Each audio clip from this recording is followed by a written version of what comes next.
बहुत लायक एहतराम है। जब ये स्पीकर थे और उस वक़्त ये लीडर दी ऑपोजिशन को किस तरह बोलने नहीं देते थे, ये रिकॉर्ड का हिस्सा है, रिकॉर्ड का हिस्सा है। देखिए, मियां साहब ने बात की है। मेरे हवाले से मैं एक बात इनको याद दिलाना चाहता हूं। सबसे पहले तो ये कि स्पीकर साहब, आपसे रिक्वेस्ट ये है कि वो पूरा रिकॉर्ड निकालें जिसमें मियां साहब जो है ना 8-8 घंटे तकरीर करते थे। 8-8 घंटे तकरीर करते थे। 2-2 दिन तकरीर होती थी।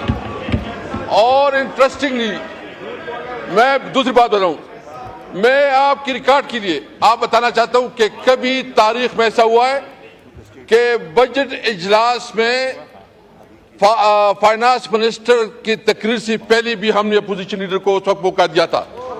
आप देखें, खुर्शीद शाह साहब इधर, खुर्शीद शाह साहब बैठे हैं, खुर्शीद शाह साहब मेरे पास आए, उन्होंने कहा कि मियां साहब 1-2 मिनट की बात करना। अभी कभी हुआ नहीं है कि फाइनेंस मिनिस्टर जब बजट पेश करे उससे पहले, इससे पहले भी मैंने मौका दिया है, मैंने रूल्स इसके लिए। और उस वक्त भी जिस तरह रिकॉर्ड है, मैं चैलेंज करता हूं स्पीकर साहब, आप पूरा रिकॉर्ड निकालें